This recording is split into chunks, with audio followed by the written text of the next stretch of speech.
നമ്മളിനി ദുഃഖശനി കഴിഞ്ഞ് ഈസ്റ്ററിലേക്ക് എത്തിച്ചേരുന്നു. നമുക്കറിയാം, ഈസ്റ്റർ ഒരു വിശ്വാസ ജീവിതത്തെ സംബന്ധിച്ചിടത്തോളം ഏറ്റവും വലിയൊരു അടിസ്ഥാനപരമായിട്ടുള്ളൊരു വിശ്വാസ പ്രഘോഷണമാണ് ഈസ്റ്ററിൽ നമ്മൾ നടത്തുന്നത്. എന്നാൽ ഈ ഒരു കാലഘട്ടത്തിൽ പലപ്പോഴും ഈ വളർന്നു വരുന്ന തലമുറയുടെ ഇടയിൽ പലർക്കും ഇതൊരു നോമ്പ് വീടാനുള്ളൊരു ദിവസം, കൂടുതൽ സുഭിക്ഷമായി മത്സ്യാദികൾ കഴിക്കാനുള്ളൊരു ദിവസം, അങ്ങനെയൊക്കെയുള്ള രീതിയിലേക്ക് കാര്യങ്ങൾ പോകും. നമുക്ക് ഈസ്റ്ററിൻ്റെ ഏറ്റവും വലിയൊരു തനിമയാണ് ഈ രാത്രിയിലുള്ള പാതിരയിലുള്ള കുർബാനയൊക്കെ. പക്ഷേ ഇന്ന് പലരും അതിൽ ഒരു വീഴ്ച വരുത്തുന്ന ഒരു സ്ഥിതിയിലേക്ക് കാര്യങ്ങൾ പോകുന്നു. യഥാർത്ഥത്തിൽ നമ്മുടെ ക്രിസ്തീയ ജീവിതത്തിൽ ഏറ്റവും മനോഹരമായി, ഏറ്റവും പ്രാധാന്യത്തോടു കൂടി നമ്മൾ ആഘോഷിക്കേണ്ടതല്ലേ ഈ ഉത്ഥാന പെരുന്നാൾ? തീർച്ചയായിട്ടും ഈശോയുടെ ഉത്ഥാനമില്ലെങ്കിൽ, പൗലോസ്ലീഹ പറയുന്നുണ്ടല്ലോ, വിശ്വാസം വ്യർത്ഥമാണ്, അവനെക്കുറിച്ച് നടത്തുന്ന എല്ലാ പ്രസംഗങ്ങളും വ്യർത്ഥമാണ് എന്ന് പറഞ്ഞാൽ ക്രിസ്തീയ ജീവിതത്തിന്റെ അടിസ്ഥാനം യേശുവിന്റെ ഉത്ഥാനമാണ്. ബെനഡിക്റ്റ് 16 മാർപ്പാപ്പ 2006 ഈസ്റ്റർ വിജിൽ ഇങ്ങനെ ഒരു വാചകം പറയും: ഈസ്റ്റർ ഉത്ഥാനം എന്ന് പറയുന്നത് ഒരു ക്വാണ്ടം ലീപ്പാണ്, മനുഷ്യരാശിയുടെ ഒരു കുതിച്ചുചാട്ടമാണ്.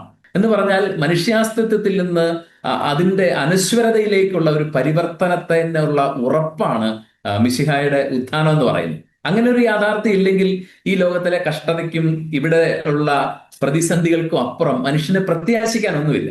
അപ്പോൾ പ്രത്യാശിക്കാനുള്ള കാരണം തരികയാണ് ഉത്ഥാന തിരുനാൾ എന്ന് പറയുന്നത്. അപ്പൊ നമ്മളതിനെ കുറെ ഭക്ഷണ സാധനങ്ങൾ കഴിക്കുന്ന ഒരു ആഘോഷമായി, ഇതിനകത്തെ കൗതുകം പലപ്പോഴും ഒരു നോമ്പോ അനുഷ്ഠാനമോ ഒന്നും എടുക്കാതെ ഈസ്റ്റർ ആഘോഷിക്കുന്ന ആളുകളുണ്ട്. എന്ന് പറഞ്ഞാൽ നമ്മൾ ഈശോയോട് കൂടെ സഹിക്കാനോ അവന്റെ പീഡകളിൽ പങ്കുചേരാനോ ഒന്നും താല്പര്യമില്ല, മറിച്ച് ഉയർപ്പിന്റെ സന്തോഷത്തിൽ മാത്രം പങ്കുചേരുന്ന ഒരു സാഹചര്യമുണ്ട്.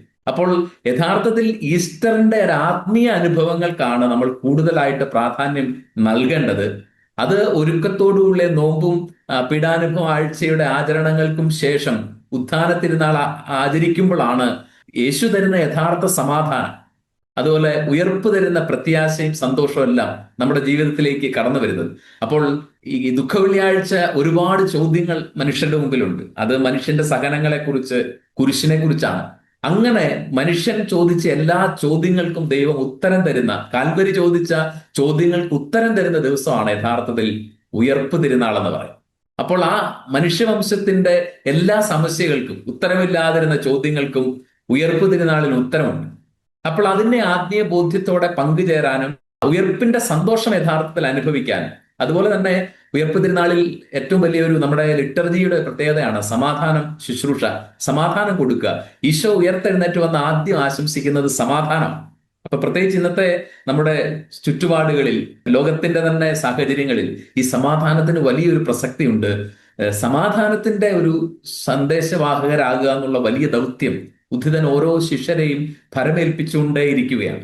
അപ്പോൾ ഉയർപ്പ് തിരുനാൾ ഒരുപാട് ഭക്ഷണം കഴിക്കാനുള്ളതിനപ്പുറം നമുക്ക് സമാധാനവും പ്രത്യാശയും പങ്കുവയ്ക്കാനുള്ള ഒരു നിയോഗം കൂടെ തരുന്നുകൊണ്ടാണ് ഈ വലിയ ആഴ്ചയുടെ ആചരണം യഥാർത്ഥത്തിൽ പൂർത്തിയാവുന്നത്. അപ്പൊ ഓശാന ഞായറിൽ തുടങ്ങി ഈസ്റ്ററിൽ അവസാനിക്കുന്ന ഈ വലിയ ആഴ്ച ഉത്ഥാനത്തിന്റെ പ്രത്യാശയും, ജോൺ പോൾ രണ്ടാമൻ മാർപ്പാപ്പയുടെ മനോഹരമായ ഒരു വാചകമുണ്ട്: നമ്മൾ ഉത്ഥാനത്തിന്റെ ജനതയാണ്, നമ്മുടെ ഗീതം എന്ന് പറയുന്നത് ഹല്ലേലൂയ.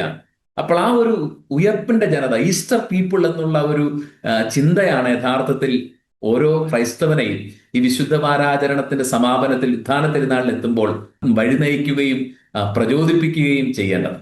ഒരു കാര്യം കൂടി വെച്ചാൽ ഈസ്റ്ററുമായിട്ട് ബന്ധപ്പെട്ട് നമുക്കറിയാം, ഈ ഒരു അടുത്ത നാളുകളിൽ നാം കണ്ടുവരുന്ന ഒരു പ്രവണതയാണ്. നമുക്ക് ക്രിസ്മസിന്റെ സമയത്ത് സാന്താക്ലോസ് അതിലേക്കൊരു വാണിജ്യവൽക്കരിക്കപ്പെടുന്നു. ഇപ്പോൾ ഈസ്റ്ററിന്റെ സമയത്ത് ഈസ്റ്റർ മുട്ട അല്ലെങ്കിൽ ഈ മുയൽ, അതിൻ്റെയൊക്കെ പടം വെച്ചിട്ടാണ് പലരും ഈസ്റ്റർ ആശംസകളൊക്കെ നടത്തുന്നത്. അപ്പോൾ അത് ഒരു തരത്തിൽ ഈസ്റ്ററും ഈ വാണിജ്യവൽക്കരിക്കപ്പെടുന്നു, കച്ചവടവൽക്കരിക്കപ്പെടുന്നു എന്നതിൻ്റെ ഒരു വലിയൊരു ഉദാഹരണം തന്നെയല്ലേ, വലിയൊരു അപജയം തന്നെയല്ലേ അത്തരം ഒരു പ്രതീകങ്ങൾ നമുക്ക് സമ്മാനിക്കുന്നത്? യഥാർത്ഥത്തിൽ ക്രിസ്മസിലാണെങ്കിൽ യേശുവിനെ മാറ്റി നിർത്തി ഉള്ള ക്രിസ്മസ് ആഘോഷങ്ങൾ എന്ന് പറഞ്ഞതുപോലെ ഉത്ഥിതനായ യേശുവിനെ കുറിച്ച് ചിന്തിക്കാനോ ആ ഉത്ഥാനത്തിന്റെ പ്രതീകങ്ങളെയോ അടയാളങ്ങളെയോ ഉയർത്തിക്കാട്ടാനോ തയ്യാറാവാതെ വളരെ സെക്കുലറായ മുയലിന്റെയും മുട്ടയുടെയും ചിത്രങ്ങൾ വെക്കുന്നു എന്ന് പറയുമ്പോൾ അതിന്റെ അർത്ഥം യേശു ഇല്ലാത്ത ആഘോഷങ്ങൾ നടത്തുന്നു.